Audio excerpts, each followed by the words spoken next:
Right అండి. సమయాన్ని ఎక్కువగా వృధా చేయకుండా విషయాలను వచ్చేస్తాం.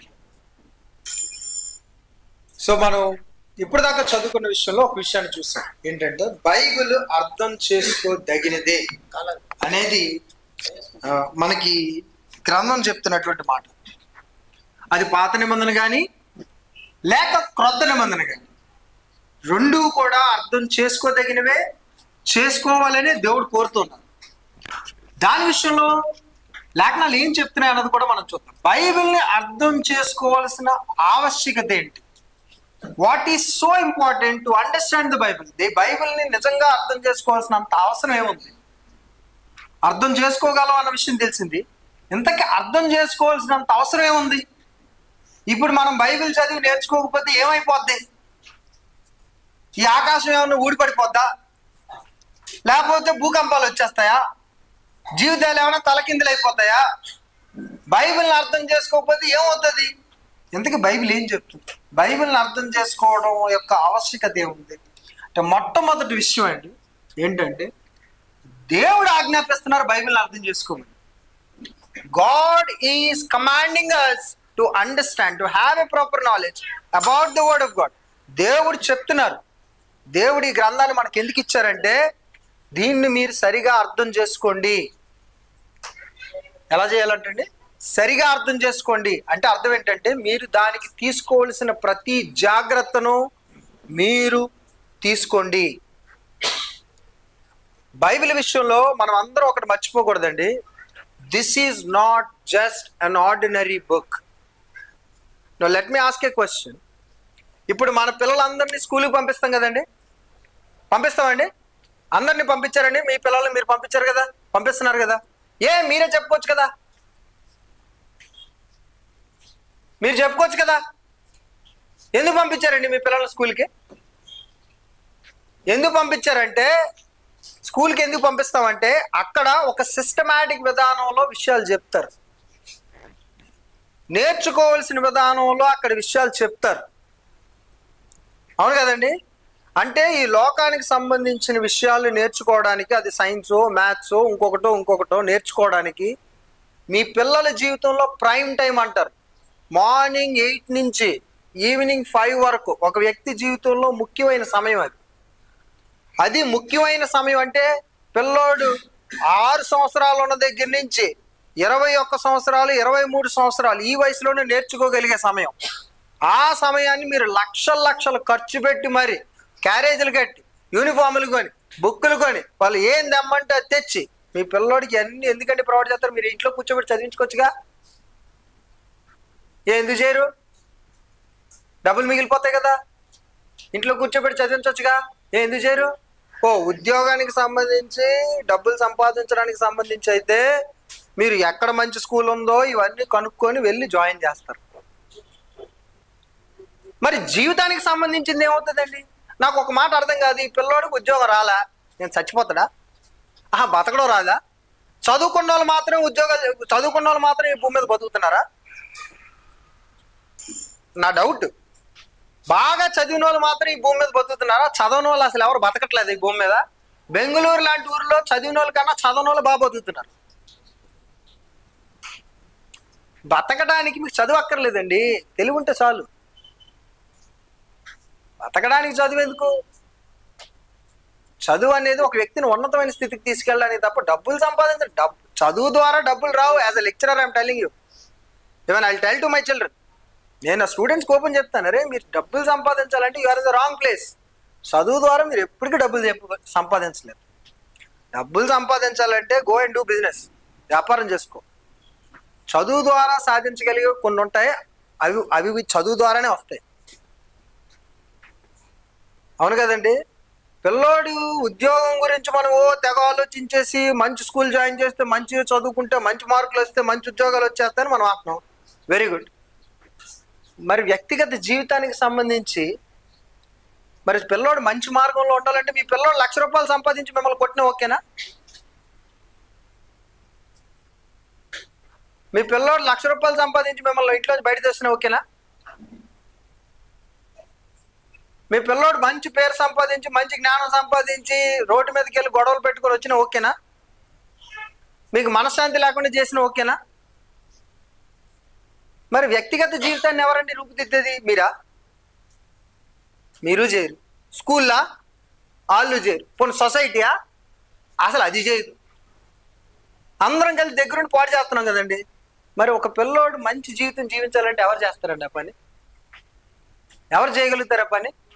మరి దానికి మనం ఎంత టైం ఇవ్వాలి? అప్పుడు దీన్ని నేర్చుకోవడానికి, దీన్ని సరిగా అర్థం చేసుకోమని దేవుడు ఆజ్ఞాపిస్తున్నారు. You should understand.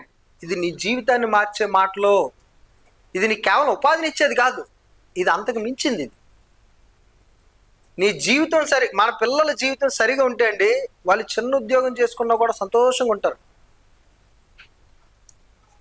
వాళ్ళు ఇప్పుడు అర్జెంటుగా బిర్యానీలు తినకపోయినా పర్లేదు కానండి, మళ్ళీ ఏదో మనకి బిర్యానీలు పెట్టకపోయినా పర్లేదు కానండి, వాళ్ళు సంపాదించగలిగిన ఆ కొద్దిలోనే మనతో సంతోషంగా ఉండగలిగిన జీవితాన్ని మనం ఎన్ని కోట్లు ఇచ్చినా తేలేము.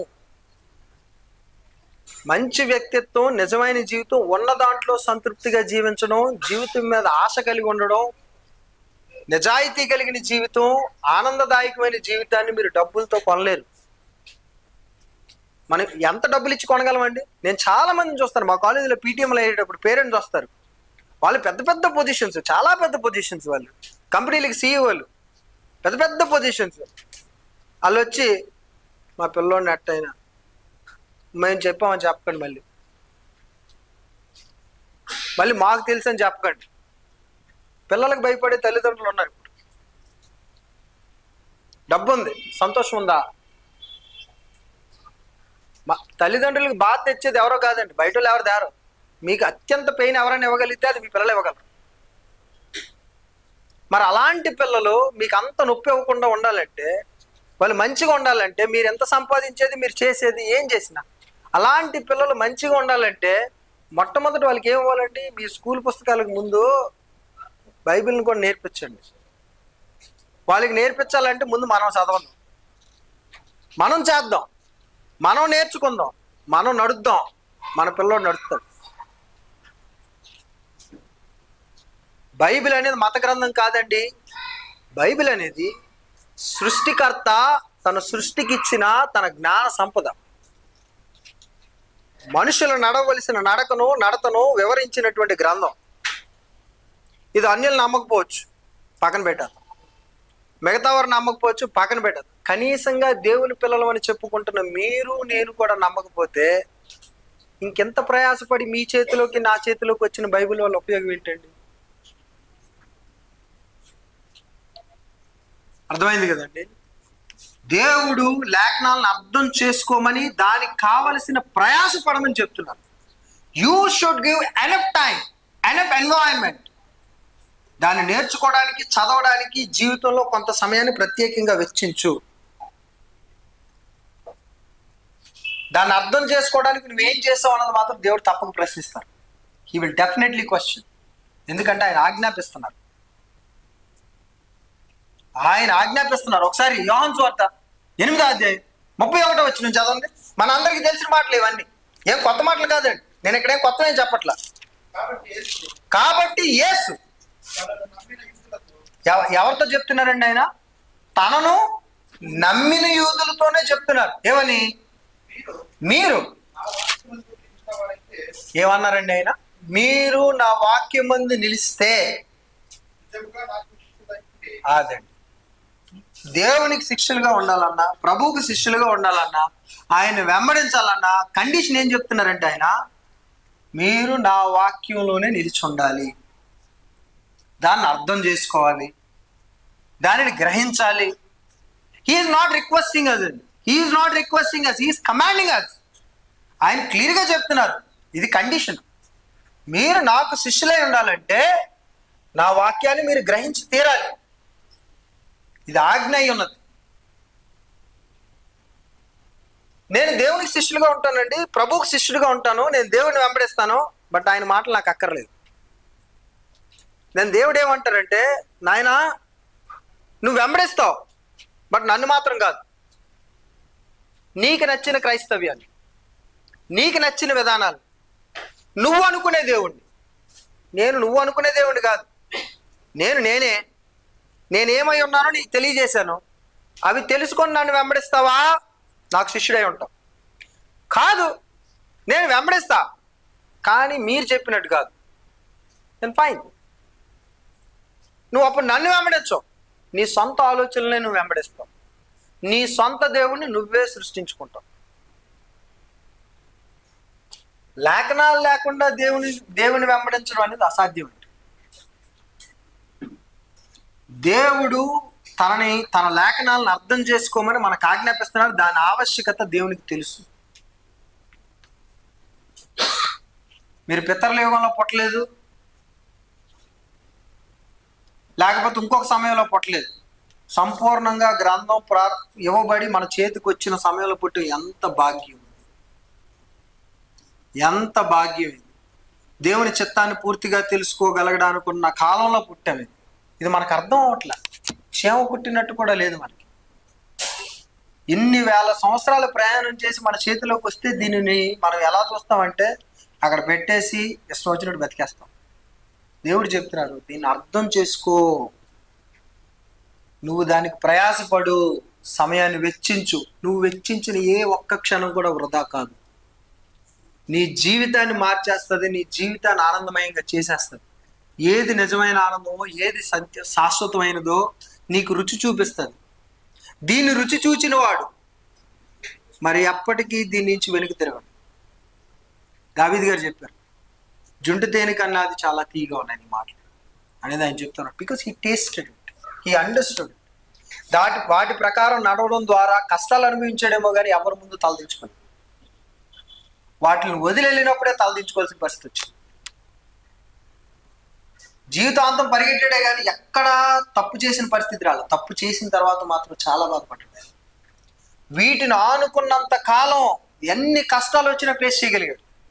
ఎవరి ముందు తలదించలా. వీటిని ఆనుకొని జీవితంలో కష్టాలు అనుభవిస్తాము కానీ జీవితంలో ఎవరి ముందు తలదించుకోండి. వీటిని ఆనుకొని నిజమైన సంతోషాన్ని దూరం చేయగలిగే వాళ్ళు ఎవరూ లేరండి. మొదటి శతాబ్దపు క్రైస్తవులు ప్రాణాలు ఇచ్చారు వీటి యొక్క రుచి చూసి. మనం ఏంటంటే రుచిని దూరం నుంచి చూస్తాం కానీ నిజంగా వెళ్ళి రుచి చూడలేము. కొన్ని డైరెక్ట్గా చేయాలండి, కొన్ని మనం నిజంగా రుచి చూడాల్సిందే. జస్ట్ వింటే సరిపోదు. దీని విలువ, దీని మేలులు మనకు అర్థం కావాలంటే కొన్ని మనం రుచి చూడాల్సిందే. వాటి ప్రకారం జీవితంలో మార్పులు చేసుకోవాల్సిందే. వాటిని అర్థం చేసుకోవడానికి ప్రయాస పడాల్సిందే. ఎందుకంటే God is not requesting us, but rather he is commanding us. దేవుడు ఆజ్ఞాపిస్తున్నారు, ఇది మీరు అర్థం చేసుకోండి అని. అలాగే యోహాను సువార్త 17వ అధ్యాయం 20 నుంచి 21 వచనాలు కూడా ఒకసారి చదివండి కదా.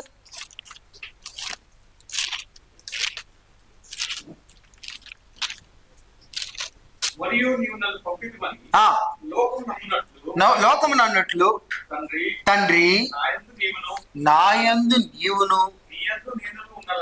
నీయందు నేనును ఉన్నలాగున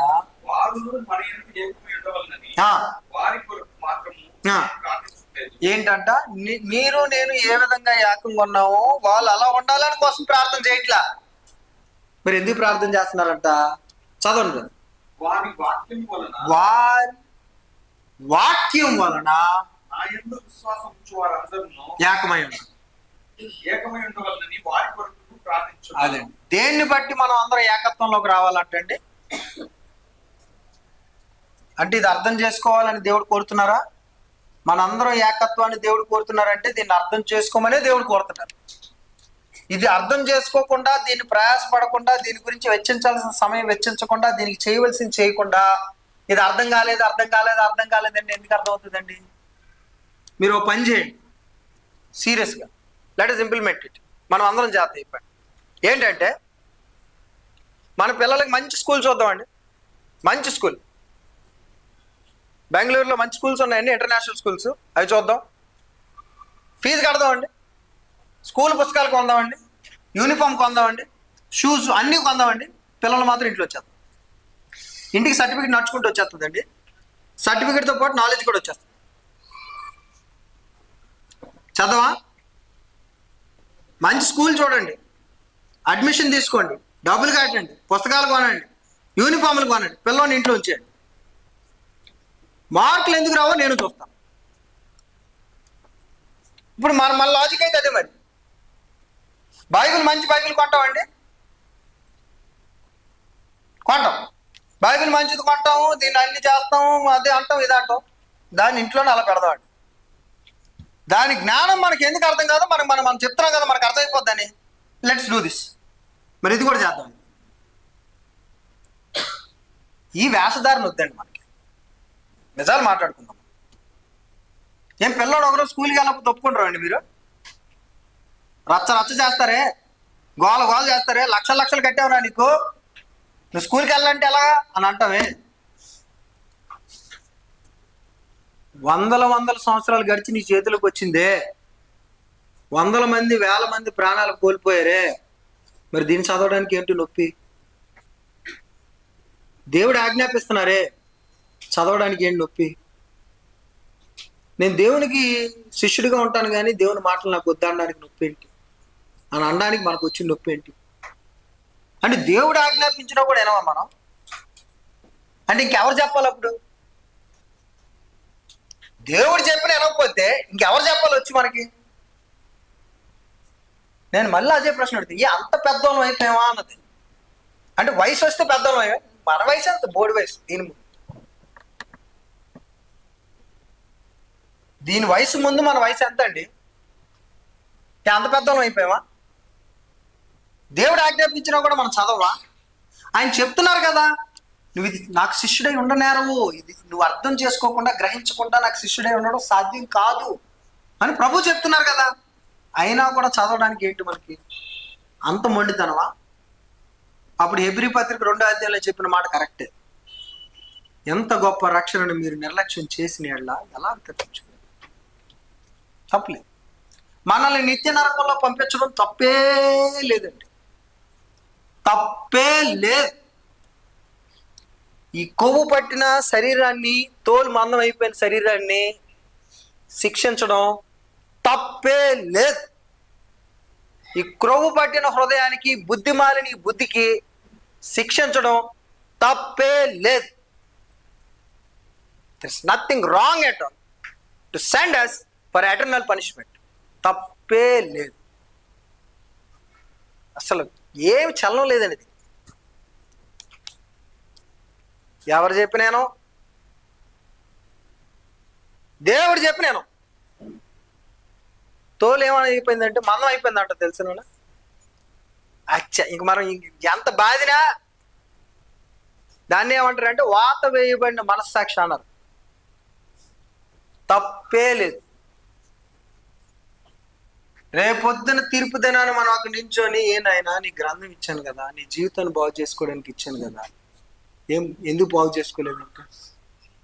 మనకి మాట్లాడడానికి మాటలు రావు, తలదించుకోవడం తప్ప ఇంకేం ఉండదు. ఇదే పరిస్థితిని తీర్పు దినాన్ని దేవుడు మన మీద ఉగ్రతతో చూస్తూ ఉండే దినాన్ని మనం ఎదురు చూస్తున్నావా? Fine, let's go. లేదా దేవుడు మన ఎడల కరుణ కలిగిన దృష్టిని చూడాలని మనం అనుకుంటున్నావా? అయితే ఆయన ఆజ్ఞ వెంబడింది. తీర్పు దినాన మన అందరికీ గుండెలు అదిరిపోతాయి. మనకు అర్థం అవట్లే, గుండెలు అదిరిపోతాయి. ఆయన మన వైపు తీక్షణంగా చూసారంటే అయిపోయింది మన బతుకు. అలాంటి రోజును మనం ఎదురు చూస్తున్నావా? లేదా ఆయన మన వైపు నెమ్మదిగా చూసే రోజును ఎదురు చూస్తున్నాం? అయితే ఇప్పుడే మనం దేవుని లేఖనాలు ఏంటో తెలుసుకుందాం, ఆయన చిత్తం ఏంటో తెలుసుకుందాం. ఇది అర్థం చేసుకోగలిగిందే ఈరోజు క్లాస్లో తప్పక మనం చూస్తాం. నేను చాలా యాక్టివిటీస్ తీసుకొచ్చాను. మనం అందరం కలిపి లేఖనాలు చదువుతాము, ఇక్కడే చూస్తాము, అందరం కలిపి ఒకే భావానికి వస్తాం కూడా. చూద్దాం లేఖనాలు ఎందుకు అర్థం కావు ఈరోజు నేను చూస్తానండి. మనకి ఎందుకు అర్థం కావో నేను చూస్తాను. అర్థం అవుతాయి, అర్థం చేసుకోగలం. రెండోది ఏంటంటే అండి, లేఖనాలను అర్థం చేసుకోవాల్సిన అవసరం ఏంటంటే, రెండోది లేఖనములు లేకుండా దేవుణ్ణి సంతోషపరచడం అసాధ్యం. You can't please God. It is impossible to please God. మీరు రోజు ప్రార్థన చేయండి, మీరు రోజు ప్రార్థన చేయండి, లేఖనాలు మాత్రం చదవకండి. దేవుడు ఆ ప్రార్థన వింటారు అనుకుంటున్నారా? నా మాటలు వినకుండా నాకు ప్రార్థన చేసేవాడి యొక్క ప్రార్థన దేవునికి ఇష్టం అవుతుందా? తన మాటలు వినకుండా తన పాటలకి చెవిని దూరంగా పెట్టి దేవునికి తన ప్రార్థన తీసుకెళ్లే వానికి దేవుడు చెవుల దగ్గర పెడతారండి? ప్రార్థనకు ముందు లేఖనాలు అవసరం. ప్రార్థించు, లేఖనాలను చదివి ప్రార్థించు, దేవుని మనసుని ఎరిగి ప్రార్థించు, దేవుని మనసుని తెలుసుకో, దేవుని చిత్తాన్ని తెలుసుకో, దానికి తగినట్టుగా ప్రార్థించు. దేవుని చిత్తం మారాలని ప్రార్థించకు, ఆయన చిత్తం తెలుసుకొని నీ చిత్తానికి దానికి తగినట్టుగా మార్చుకొని ప్రార్థించు. దేవుని సంతోష పెట్టాలనుకున్న వారు ఎవరైనా, దేవుని ప్రార్థించాలనుకున్న వారు ఎవరైనా, పాటలు పాడాలనుకున్న వారు ఎవరైనా, ఏవైనా లేఖనాల నుంచి రాకుండా వచ్చిన దేన్ని దేవుడు అనుమతించరు. మనం ఆదివారం పాడుతున్న పాటలు కానీ, మనం చేస్తున్న ప్రార్థన కానీ, మనం చేస్తున్న ఆరాధన కానీ, ఏదైనా లేఖనాలే ఆధారం. ఇవి లేకుండా దేవుణ్ణి సంతోషపరచడం అనేది అసాధ్యం.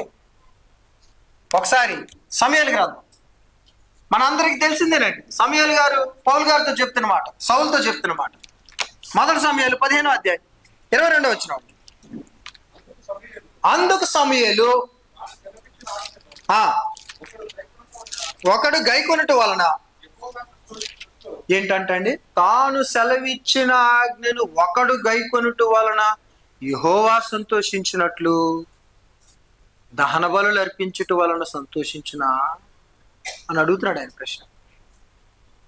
మీరు మీ ఆస్తిలో వాటా తీసుకెళ్లి కానుకలు ఇవ్వండి, మీరు దివారాత్రులు ప్రార్థనలు చేయండి, మీరు దాన ధర్మాలు చేయండి, మీరు ఎన్నైనా చేయండి, ఇది మాత్రం మూసేయండి. దేవుని సంతోషపరచగలరేమో చూడండి. మీ ఆస్తిలో ఆస్తి ఇవ్వండి, దివారాత్రులు పనులు చేయండి, అందరికీ సహాయం చేయండి, ప్రార్థనలు చేయండి, దాన ధర్మాలు చేయండి, అన్నీ చేయండి. దీన్ని మూసేసి జాగ్రత్తగా ఆడబెట్టండి. దేవుడు సంతోషపడతారేమో చూడండి. If at all that is possible, అలా సంతోషపరచడం సాధ్యం అయితే ఈ మొదటి సమూయేలు గ్రంథం 15వ అధ్యాయం 22వ వచనాన్ని బైబిల్లో తీశారు. ఎందుకంటే లేఖనం అది చెప్తుంది, ఒకడు తన ఆజ్ఞను గైకొనుట వలన యెహోవా సంతోషించినట్లు దహన బలులను అర్పించటం వల్ల సంతోషించిన ఆలోచించుము అని అడుగుతున్నాడు ఆయన. దేవుని సంతోషపరచడానికి మన ఆస్తులు ఇవ్వక్కర్లేదండి. మీరు కింద మీద పడి ఎక్సర్సైజులు చేయక్కర్లేదు. మనం చేయగలిగిన ఏంటో తెలుసా, we are after all normal people అండి. మనం ఏమి పైన చూడపాల, వీఆర్ జస్ట్ నార్మల్ పీపుల్, చాలా సాధారణమైన మనుషులు. మనం చేయగలిగింది ఏంటో తెలుసా అండి, దేవుని సంతోషపరచడానికి మన దగ్గర ఉంది, మనం చేయగలిగేవే. దేవుడేమో మనం చేయలేని వాటిని అడగట్లేదండి. దేవుడు మనల్ని ఏం అడుగుతున్నారంటే, నా లేఖనాలు చదువు, నా మనసు తెలుసుకో, నా మనసు తెలుసుకొని దానికి తగినట్టుగా ప్రవర్తించు. నీ జీవితంలో నువ్వేం చేయగలవో ఆ స్థాయిలోనే చెయ్యి, కానీ దాని ముందు నా మనసు తెలుసుకో, నా చిత్తాన్ని తెలుసుకో, నా విధానాలు తెలుసుకో, నేనేంటో తెలుసుకో, అప్పుడు నాతో వ్యవహరించు. నా మనసు తెలుసుకోకుండా నా దగ్గరికి వస్తే నువ్వు నన్ను సంతోషపరచడానికి బదులు నన్ను బాధ పెడతావు. నా మనసు తెలుసుకోకుండా నన్ను సంతోషపరచడానికి బదులు నువ్వు నన్ను బాధే పెడతావు. And that's what exactly solve it. Saul చేసింది అదేనండి. ఆ గొర్రెల్ని పొట్టేళ్ళు ఎందుకు తెచ్చాడండి ఆయన? దేని తెచ్చాడండి? ఆయన ఇంట్లో వండుకోవడానిక? దేని తెచ్చాడండి ఆయన? దేవునికి అర్పించడానికే తెచ్చాడు. దేవుడు సంతోషించారు కదండి? సంతోషించలేదా? ఎందుకని? ఆయనే చెప్తున్నారు, ఒకడు నా ఆజ్ఞను గైకొనటం వల్ల నేను సంతోషించినట్లు పొట్టేళ్ళను దహన బలులను అర్పించడం వల్ల నేను సంతోషిస్తానా? మనం అందరం దేవుని సంతోషపరచగలమా? సంతోషపరచగలమా? నిజంగానేనా? నమ్ముతున్నారా? ఏం చేయాలండి దీనికి? ఇప్పుడు యెరూషలేము వెళ్ళాలా? యోర్దాను నదిలో మూలగల? లేదా పరలోకానికి ఏమైనా విమానం వేసుకొని వెళ్ళాలా? లేకపోతే ఈ భూమి మీద ఉన్న మనుషులందరినీ ఇప్పుడు బాప్తిసం ఇచ్చేసి క్రైస్తవులుగా మార్చేయాలా? ఏంటండి దేవుడు మన దగ్గర నుంచి జరుగుతుంది? నా ఆజ్ఞలు తెలుసుకొని దాని ముందు నీ మనసు గురించి, నీ మనసును దాని మీద పెట్టి తెలుసుకొని దాన్ని అనుసరించు. ఇదేనండి దేవుడు మన దగ్గర నుంచి. ఇది ఏ సాధారణమైన వ్యక్తి అయినా చేయగలిగేది. దీనికి జ్ఞానం అక్కర్లేదు, డబ్బు అక్కర్లేదు, పెద్ద చదువులు అక్కర్లేదు, మీరు స్త్రీలు పురుషులు అవ్వక్కర్లేదు, ఎవరైనా ఓకే. మీకు సొసైటీలో మంచి పేరు అక్కర్లేదు, ఏం అక్కర్లే. మీరు ఏ స్థితిలో ఉన్నారో ఆ స్థితిలోనే దేవుని సంతోషపరచగలరు. ఎంతకన్నా ఇంకేం కావాలండి? సృష్టికర్తను సంతోషపరచగలిగిన భాగ్యం కన్నా మన జీవితానికి ఇంకేమైనా ధన్యకరమైంది ఏమైనా ఉందా? నా సృష్టికర్తను నేను సంతోషపరచడం అనే ఆలోచనే నాకు చాలా పెద్దదిగా ఉంది. ఏంటి? నేను చేసే కొన్ని పనుల వల్ల, నేను ఆయన ఆజ్ఞల్ని వెంబడించడం వల్ల నా సృష్టికర్త సంతోషంగా ఉంటారా? ఇన్ని వందల వేల కోట్ల మంది జనాల్లో నేను చేసే కొన్ని పనులు, అతి సాధారణమైన పనులు, లేఖనాలు చదువుకొని దాని ప్రకారంగా నడవడం వల్ల ఈ సృష్టి అంతా చేస్తున్న గందరగోళంలో కూడా దేవుడు నన్ను చూసి, నేను చేస్తున్న అతి సాధారణమైన ఆ చిన్న పనులు చూసి పరలోకం సంతోషంతో ఉండడం అనేది నా ఊహకు అందటం లేదు. It is something goes beyond my imagination. నేనేం గొప్ప పనులు చేయక్కర్లేదండి. నేను చేస్తున్న చిన్న పనుల వల్ల నా సృష్టికర్త ఆనందానికి తీసుకురావడం అనేది అర్థం అవుతుంది. మనం అందరం కలిసినా కూడా మనం ఎంత హడావిడి చేసినా దేవుని ఆనందింప చేయలేము. కానీ వ్యక్తిగతంగా చిన్న చిన్న పనులు, లేఖనాలు చదువుకోవడం, ప్రార్థన చేసుకోవడం, లేఖనాలకు తగినట్టుగా చేసుకోవడం, జీవితాన్ని లేఖనానికి తగినట్టుగా చిన్న చిన్న నిర్ణయాలు చేసుకొని ముందుకు తీసుకెళ్తాం.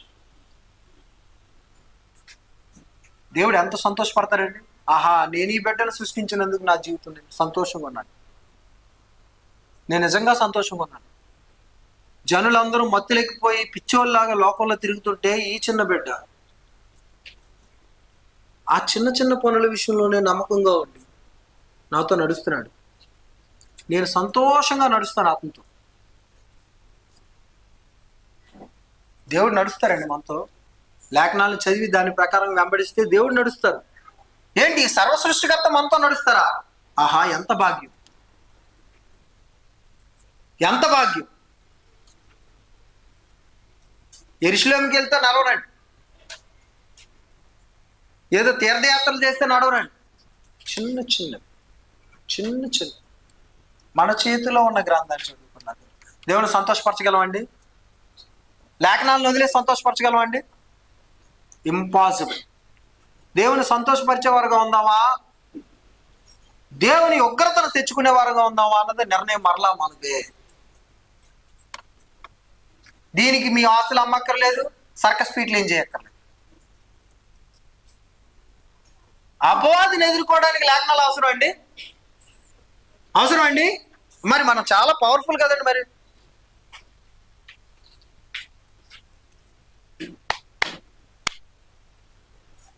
మనం చాలా పవర్ఫుల్.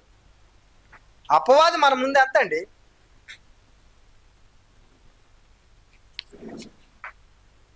అపవాదేమో గర్జించే సింహం వల్లే తిరుగుతున్నాడు, మనం అంతకన్నా పవర్ఫుల్.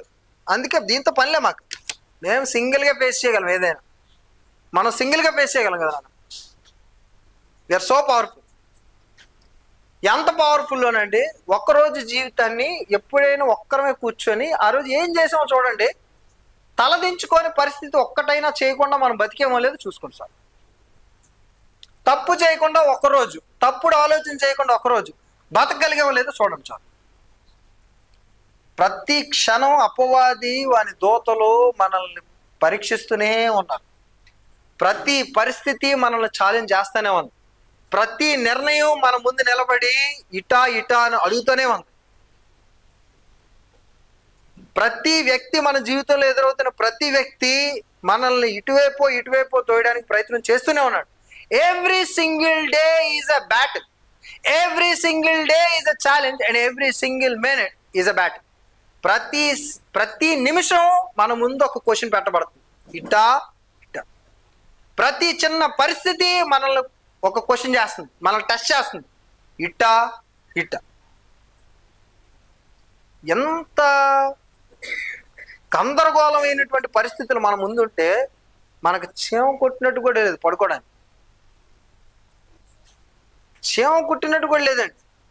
ఎంత నిర్లక్ష్యంగా, ఎంత బుద్ధిహీనంగా నిర్ణయాలు తీసుకొని వెళ్ళిపోతాం అంటే ఆ క్షణానికి ఏమనిపిస్తే ఆ నిర్ణయాలు తీసుకొని వెళ్ళిపోతాం ముందుకి. దెబ్బలు తగిలిన తర్వాత అమ్మో నా జీవితం అయిపోయింది. అవునండి, చేస్తున్నాము, మనం చేస్తున్నామండి, మనం అందరం చేస్తున్నామండి. అపవాది ప్రతి సింగిల్ సెకండ్ మన జీవితంలో ఏ అవకాశం ఉన్నా మనల్ని వదలట్లేదు. మనల్ని టెస్ట్ చేస్తూనే ఉన్నాడు. మనల్ని పాపం మీద త్రోయడానికి ప్రతి పరిస్థితిని ఉపయోగించుకుంటున్నాడు. అప్పుడు లేఖనాలు మనకి ఎంత అవసరం. లేఖనాలు దేవునికి కాదండి అవసరం. మీరేదో అనుకుంటున్నారు ఇది దేవుని పని అని. తప్పు. మనం దేవుని కోసం సమయాన్ని కేటాయించాలని మీరు అంటున్నారేమో. తప్పు.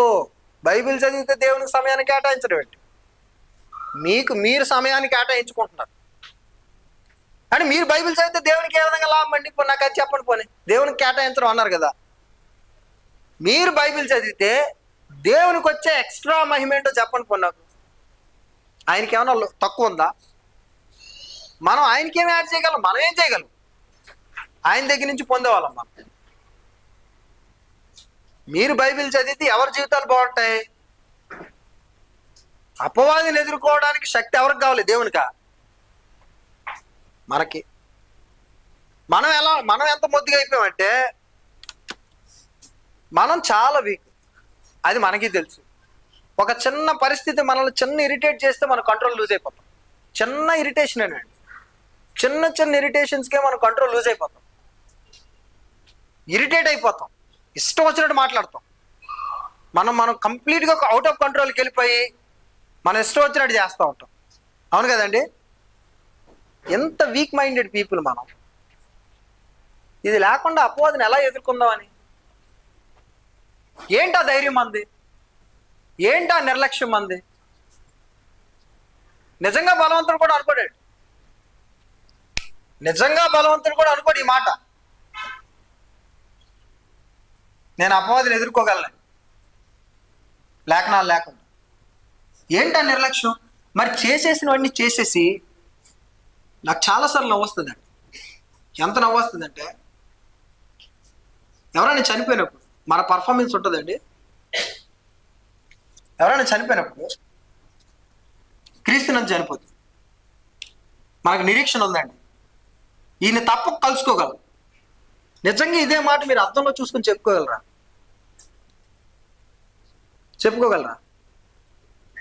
అర్థంలో చూసుకొని. ఎవరైనా చనిపోయినప్పుడు, క్రీస్తునందు చనిపోయినప్పుడు మనం చెప్తాం కదా, మనకు నిరీక్షణ ఉంది, మనం కలుసుకుంటాం తప్పకుండా, మనం పెద్ద ఇది. మరి ఇదే మాటలు ఒకసారి అర్థంలో చూసుకొని చెప్పుకోండి. బైబిల్ చదవం, దేవుని మీద ఆధారపడం, ఇష్టం వచ్చిన జీవితం జీవించేస్తాం. మళ్ళీ మనం చెప్పే మాటలు ఎలా ఉంటే తెలుసండి, నిజంగా భక్తిపరుడు కూడా ఈ మాటలు చెప్పడు. నిజంగా దేవుని మీద ఆధారపడిన వాడు కూడా ఆ స్థాయి మాటలు చెప్పలేడు. నిజంగా దేవుని మనసు నెరిగి దేవునితో నడుచుకునేవాడు కూడా చెప్పలేడండి. ఎందుకో తెలుసా? మీరు లేఖనాలని తెలుసుకొని దేవుని మీద ఆధారపడి నడిచేవాడైతే మీలో ఉన్న లోపాలన్నీ మీకు కనబడతానే ఉంటాయి. పరిశుద్ధుడు ఎప్పుడు నిజంగా తాను పరిశుద్ధుని అని గ్రహించలేడు. పరిశుద్ధంగా జీవించేవాడు ఎప్పుడు తాను పరిశుద్ధంగా ఉన్నాడని గ్రహించలేడు. తన లోపాలన్నీ తనకి ఇంకా స్పష్టంగా కనబడుతుంటాయి. మీరు లేఖనాలు చదువుతున్న కొద్దీ మీలో మీరు ఎంత చెడ్డవారో కనబడతా ఉంటుంది. అపవాది మనల్ని ఎంతగా శోధిస్తున్నాడో, అపవాది మనల్ని ఎంతగా ప్రయత్నం చేస్తున్నాడో మనకు కనబడుతూనే ఉంటుంది. ప్రతి సింగిల్ సెకండ్ దేవుని యొక్క అవసరత మనకి ఎంత ఉందో మనకి ప్రతి సెకండ్ కనబడుతూనే ఉంటుంది. మీకు కనబడుతున్న ప్రతిసారి మీరు లేఖనాల మీద ఆధారపడడం, దేవుని మీద ఆధారపడడం, ప్రార్థన మీద ఆధారపడడం చేయక తప్పక ఉంటుంది పరిస్థితి. ఎందుకంటే పరిస్థితులు కనబడుతున్నప్పుడు మన జ్ఞానం, మన శక్తి సాధ్యం కాదన్నప్పుడు దెర్ ఇస్ ఓన్లీ వే. అప్పుడు వస్తామండి మన మోకాళ్ళ మీదకి. అప్పుడు అర్థమవుతాయండి నిజంగా మనం నీతిగా బ్రతికినప్పుడు, నిజంగా దీని ప్రకారం నడుచుకున్నప్పుడు మీరు దీన్ని వదలలేము. మనం ఎలా మాట్లాడతామంటే, దీన్ని చదవం, దీన్ని ముట్టుకోం, దీన్ని ఎప్పుడో తీస్తాం. మళ్ళీ మన మాటలు ఆరాధన కార్యక్రమం అయిపోయిన తర్వాత మనం మాట్లాడుకునేది అంతా దేవుని కృప అండి, అంతా దేవుని దయ, దేవుడు మమ్మల్ని చాలా ఆశీర్వదించారు. ఈ మాటలన్నీ ఎందుకు?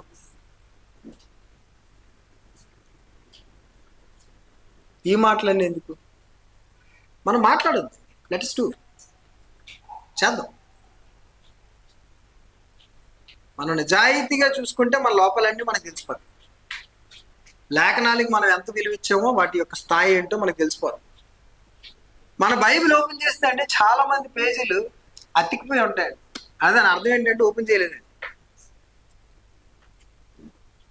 బైబిల్ ఓపెన్ చేయలేదండి. మీరు బైబిల్ ఓపెన్ చేసి చూస్తేనండి ఎర్ర కనబడతాయండి కొన్ని. అంటే దాని అర్థం ఏంటంటే ఆ పేజీలు ఓపెన్ అవ్వాలా, అవి అలాగే ఉన్నాయి. ఇది స్థితి. ఈ వేషధారణ వద్దండి మనకి. దిస్ స్టార్ట్స్ ఫ్రమ్ మీ, నా దగ్గర నుంచే మొదలవుతుంది. నన్ను నేనే చూసుకోవాలి ఫస్ట్. మనం అందరం చెక్ చేసుకోవాలి.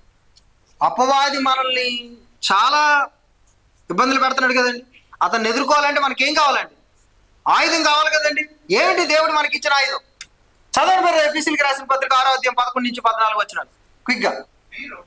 మీరు అపవాది తంత్రములను ఎదిరించుటకు శక్తిమంతులగునట్లు దేవుడిచ్చు సర్వాంగ కవచమును ధరించుకొనుడి. ఎవరి యొక్క తంత్రాలను ఎదిరించడానికండి? అపవాది యొక్క తంత్రములను ఎదిరించడానికి దేవుడు మనకి ఇచ్చినటువంటి కవచం ఉందంట. చదవండి. ఏలయనగా మనము పోరాడినది శరీరులతో కాదు, బయటికి కనబడే వారితో కాదు, ప్రధానులతోనూ అధికారులతోనూ లోకనాథులతోనూ. అవునండి. కాబట్టి మనకి రక్షణ కవచం అవసరం అండి. 17వ వచనం చదవం కదా. మరియు రక్షణయను శిరస్త్రాణమును దేవుని వాక్యమును ఆత్మ ఖడ్గమును ధరించుకోండి. ఎవరిని ఎదిరించడానికి? అపవాది యొక్క తంత్రాలను ఎదిరించడానికి దిస్ ఈజ్ కంపల్సరీ. మనకు అన్ని తెలివితేటలు లేవండి. అపవాది చాలా నాలెడ్జ్ మన గురించి పూర్తిగా తెలుసు. మీకు నాకు తెలియదేమో కానీ మన వీక్నెస్లు తెలుసు, మన పరిస్థితులు తెలుసు, మన మూడ్స్ తెలుసు. మనల్ని బాగా స్టడీ చేస్తున్నాడు. ఎక్కడ కొడితే మనం పడిపోతామో కూడా బాగా తెలుసు. మన గురించిన కంప్లీట్ హిస్టరీ మనకు ఉందో లేదో నాకు తెలియదు కానండి, అపవాదికి మాత్రం కంప్లీట్ హిస్టరీ ఉంది. మన వీక్నెస్లు అన్నిటిని పూర్తిగా తెలుసుకుని ఉన్నాడు. మనల్ని పడగొట్టాలంటే పెద్ద కష్టపడక్కర్లేదు. He knows. అలాంటి స్థితిలో మనం నిలబడాలంటే మరి మన లేఖనాలు మనకి ఎంత అవసరం అండి?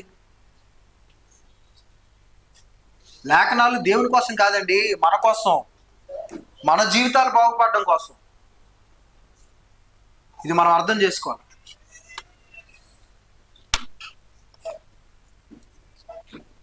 మన యొక్క రక్షణ దాని మీద ఆధారపడి ఉందండి. లేఖనాల మీద మన రక్షణ ఆధారపడి ఉందా? ఒకసారి యాకోబు పత్రిక 1వ అధ్యాయం 21వ వచనం చదవండి.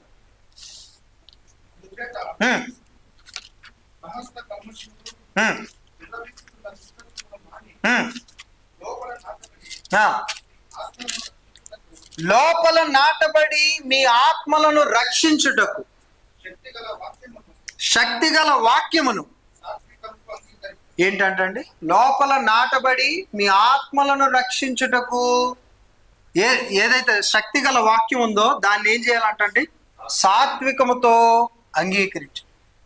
మనం రక్షణలో కొనసాగాలంటే లేఖనాలు తప్పనిసరి. లేఖనాలు లేని క్రైస్తవ జీవితం కానే కాదు. లేఖనాలను వదిలేసిన బాప్తిజం పొందినప్పుడు దానివల్ల ఉపయోగమే లేదు. రక్షణ పొందుకుంటే సరిపోదండి, రక్షణను కొనసాగించడం కూడా చాలా అవసరం.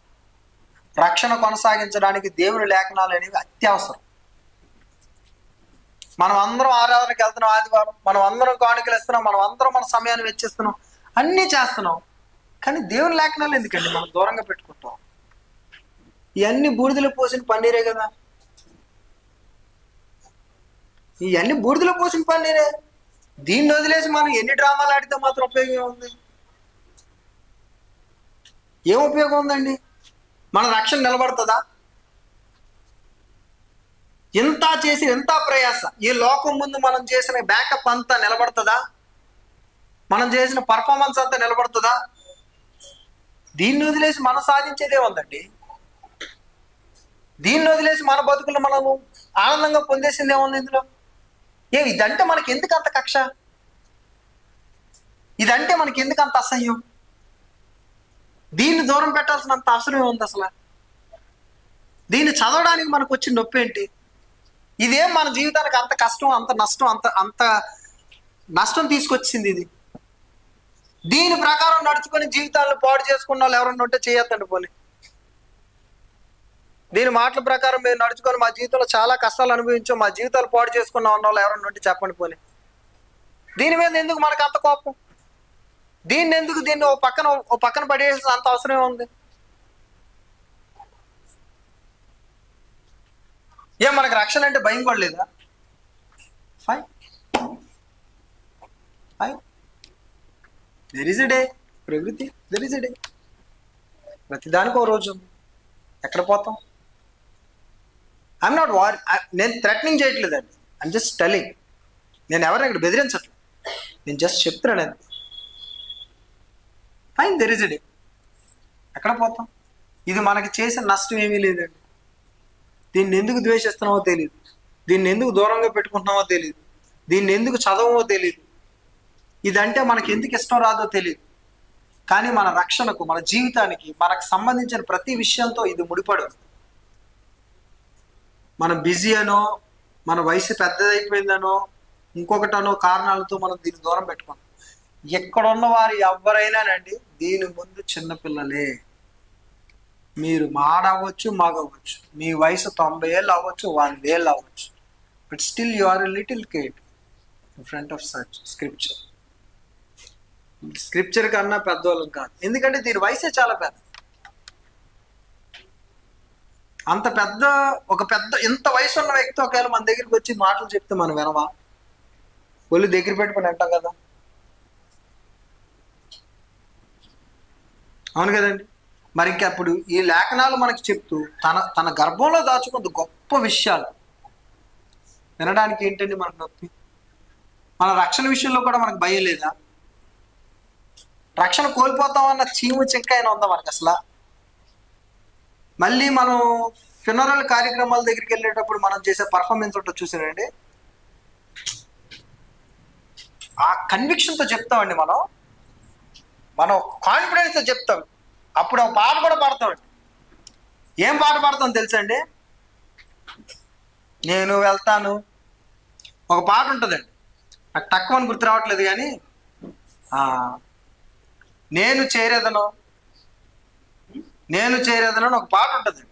నాకు కరెక్ట్గా ట్యూన్ రావటం లేదు, నాకు లిరిక్స్ గుర్తున్నాయి, కానీ చాలా కాన్ఫిడెంట్గా పాడతాం ఆ పాట.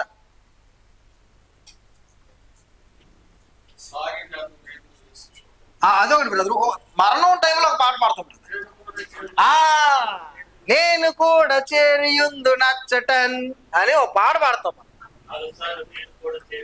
నేను కూడా అని ఒక పాట పాడతామండి. చాలా కాన్ఫిడెన్స్తో, చాలా కన్విక్షన్తో, ఒక కాన్ఫిడెన్స్తో చెప్తూ పాడతామండి ఆ పాట. మనకు అప్పుడు ఉత్తేజంతో ఊగిపోతుంటాం. నేను కూడా వెళ్తాను.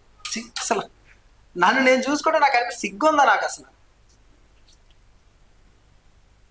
అద్దంలో చూసుకొని నేను ఇదే పాట పాడితే నాకు నిజంగా సిగ్గు అనేది ఉండాలి. నాకు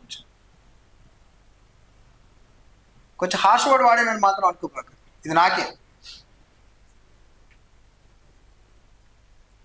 ఉండాలి కదండి. ఎంత కన్విక్షన్తో పాడేస్తున్నావు. దీంతో పనిలే, జీవితంతో పనిలే, ఏం అక్కర్లే, రక్షణ ఏమైపోతుందో పనిలే, అది ఉందో పోయిందో తెలియదు, ఏమైందో తెలియదు, కానీ పాడతామండి కన్విక్షన్తో. సెల్లిడ్ వాడడం, అది స్థితి. లేఖనాలు లేకుండా రక్షణ అసాధ్యం, దాన్ని కొనసాగించడం అసాధ్యం, దేవునితో నడవడం అసాధ్యం, దేవుని సంతోషపరచడం అసాధ్యం, అపవాదిని ఎదుర్కోవడం అసాధ్యం. జీవితానికి సంబంధించిన ప్రతి క్షణం మనకు కనబడే రెండేనండి సాధారణమైన మనుషులకి దేవుడిచ్చిన గొప్ప వరాలు: లేఖనాలు, ప్రార్థన, లేఖనాలు, ప్రార్థన, లేఖనాలు, ప్రార్థన.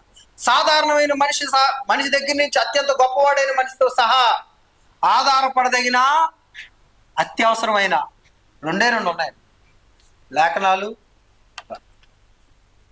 ఆ రెండిట్ల విషయంలోనే మనం చాలా, ఇంక ఈ రెండిట్ల మనం ఎంత డ్రామాలు ఆడినా మీరు నేను చెప్పుకోవడానికి బాగుంటుంది. మంది ఆంధ్రాని, అంతమించి ఏముండదు అక్కడ. దాని చేత మనం తీర్పు తెచ్చబడతామండి. ఫైనల్గా మనం దేని చేత తీర్పు తెచ్చబడతామండి? ఈ లేఖనాలే మనకు ఎదురుగా నిలబడతాయి, ఈ లేఖనాలే మన జీవితాన్ని చెక్ చేస్తాయి. ఈ లేఖనాల ప్రకారం మన జీవితం ఉంటే వెళ్తాం, ఈ లేఖనాల ప్రకారం మన జీవితం లేకపోతే పోతాం. అప్పుడు అక్కడ కూర్చొని మీరు నేను అక్కడ కూర్చొని మాట్లాడుకుంటాం. ఎక్కడ దీని ప్రకారం ఎలాగో మనం నడం కదా, మనకు ఒక ప్లేస్ ఉంది ప్రశాంతంగా, ఎంతసేపు కావాలంటే అంతసేపు అక్కడ వేసుకోవచ్చండి మన పర్ఫార్మెన్స్ అంతా. ఇంకా అక్కడ మనం ఎంత పర్ఫార్మెన్స్ చేసినా ఎవరు నమ్మడం, ఎందుకంటే వాళ్ళు అక్కడికి వచ్చి ఉంటారు కాబట్టి.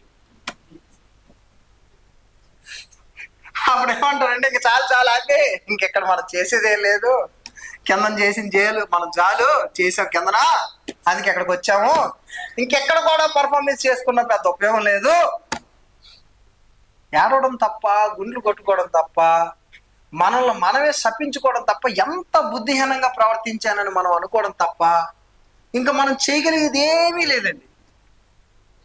దేవుడు ఊపిరిచ్చినప్పుడే, అవకాశం ఇచ్చినప్పుడే దాని విలువ మనకు తెలియట్లేదు, నిజంగా తెలియట్లేదు. రేపు అనే రోజున మన కోసం ఏం దాచుందో మనకు తెలియదు. ఈ రోజు నెమ్మదిగా పోతుంది కాబట్టి రేపు నెమ్మదిగా పోతుందని మాత్రం అనుకోబాకండి. జీవితం అలా మారిపోతుంది. అప్పుడు మీ వాళ్ళు మీరు ఎంత ఏడ్చినా, కాబట్టి నేడు అని సమయం ఉన్నప్పుడు, ఊపిరి పీల్చుకుంటున్నప్పుడు, స్పృహ ఉన్నప్పుడే జీవితాలు మార్చుకుంటాం. పెద్ద కష్టమైనవి కాదండి లేఖనాలు చదువుతాం, దీనికి ఒక సమయాన్ని కేటాయించుకుంటాం, చదవలసిన విధానంలో చదువుతాం. అది ఎలా చదవాలో మధ్యాహ్నం సెషన్లో నేను యాక్టివిటీస్తో సహా మనం అందరం ఇప్పుడు చదువుతాం. ఇక లేఖనాలు ఎలా చదివి ఎలా అర్థం చేసుకోవాలో మధ్యాహ్నం సెషన్లో మనం క్లియర్గా చూస్తాం, మనం అందరం కలిసి చూస్తాం. ఇప్పుడు దాకా నేను చెప్పాను కదండి, మధ్యాహ్నం నుంచి ఇది జరుగుతుంది. ఓకేనండి? చూద్దాం. అందరికీ నా హృదయపూర్వక వందనాలు.